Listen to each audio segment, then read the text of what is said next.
ಖಾತೆ ಸರಿಯಾಗಿಲ್ಲ, seniority maintain ಆಗಿಲ್ಲ. ರಾಮಲಿಂಗಾರೆಡ್ಡಿ 8 ಸಾರಿ, ನಾನು 8 ಸಾರಿ ಗೆದ್ದಿದ್ದೆ. ಈ ರೀತಿ 8, 7, 5, 6 ಎಲ್ಲ ಗೆದ್ದಿದ್ದೆ. ಅದನ್ನ ಸಮತೋಲನವಾಗಿ ನೋಡ್ಬೇಕಾಗಿತ್ತು.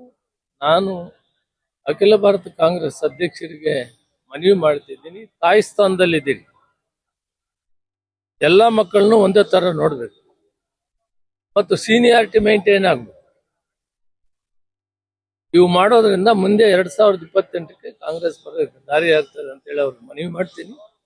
ಮತ್ತು ಏನು ಇವತ್ತು ಖಾತೆ ಕೊಟ್ಟಿದ್ದಾರೆ ಅದನ್ನ ಬದಲಾವಣೆ ಮಾಡಿ ಜನಸೇವೆ ಮಾಡುವಂಥದ್ದನ್ನ, ಅನುಕೂಲ ಆಗುವಂಥದ್ದನ್ನ ಕೊಡಬೇಕು ಅಂತ ನಾನು ಮನವಿ ಮಾಡ್ತೀನಿ. ರಾಹುಲ್ ಗಾಂಧಿ ಅವ್ರಿಗೆ ಹೇಳ್ತೀನಿ, ಸೋನಿಯಾ ಗಾಂಧಿ ಅವರಿಗೆ.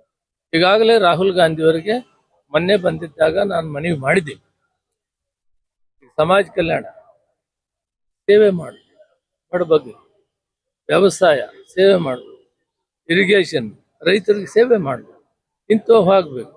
ಅದರಿಂದ ಇಂಥವು ನಾನು ಈಗಾಗಲೇ 3 ವರ್ಷ ಅದನ್ನು ನಿಭಾಯಿಸಿದ್ದೆ. ಅದನ್ನ ಈ ಏನು ಯಾವ್ಯಾವ್ದು ಪ್ರೋಟೋಕಾಲ್ನಲ್ಲಿ ಸೀನಿಯಾರಿಟಿ ಕೊಡ್ಬೇಕನ್ನೋದನ್ನ ಅದನ್ನ ಕರೆಕ್ಟಾಗಿ ನೋಡಿಕೊಂಡು ಮಾಡಬೇಕು ಅಂತೇಳಿ ಮನವಿ ಮಾಡಿದ್ದೀನಿ. ಮತ್ತು ಈಗೂ ಕೂಡ ಅವ್ರಿಗೆ ಹೇಳ್ತೀನಿ, ಈ ಕೆಲಸ ಮಾಡೋದ್ರಿಂದ ಮುಂದೆ 2028ಕ್ಕೆ ಮತ್ತೆ ಸರ್ಕಾರ ಬರೋಕ್ಕೆ ದಾರಿ ಆಗ್ತದೆ. ಗೊಂದಲವಾಗಬಾರದು. ಈಗಾಗಲೇ ಮನವಿ ಮಾಡಿದ್ದೀನಿ, ಸರಿ ಮಾಡ್ತಾರೆ ಅಂತ ಭಾವಿಸಿದ್ದೀನಿ.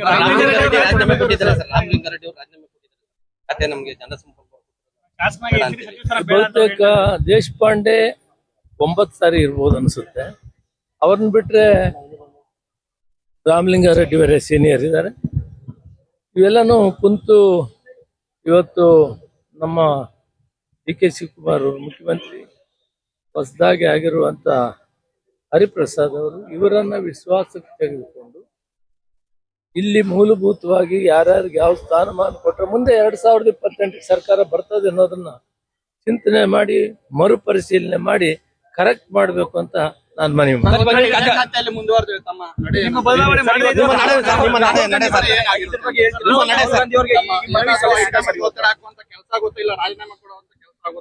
ರಾಹುಲ್ ಗಾಂಧಿ ಅವರು ಬರ್ತಾ ಇದ್ದಾರೆ, ಅವ್ರಿಗೆ ನೀವು ಮನವಿ ಕೊಡ್ತೀರಾ ಸರ್?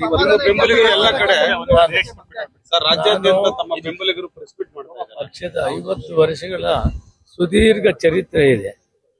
ಶಿಸ್ತಿನ ಸಿಪಾಯಿ ಆಗಿದ್ದೀನಿ. ಏರುಪೇರುಗಳನ್ನ ತಿದ್ದಬೇಕು ಅಂತ ಮನವಿ ಮಾಡಿದ್ದೀನಿ ಅಷ್ಟೇ, ಬೇರೆ ಮುಂದಕ್ಕೆ ಮಾತಾಡಲ್ಲ. ಇಲ್ಲ, ಅವ್ರು ಬೇರೆ ಕೆಲಸ ಬರ್ತಾ ಇದ್ದಾರೆ.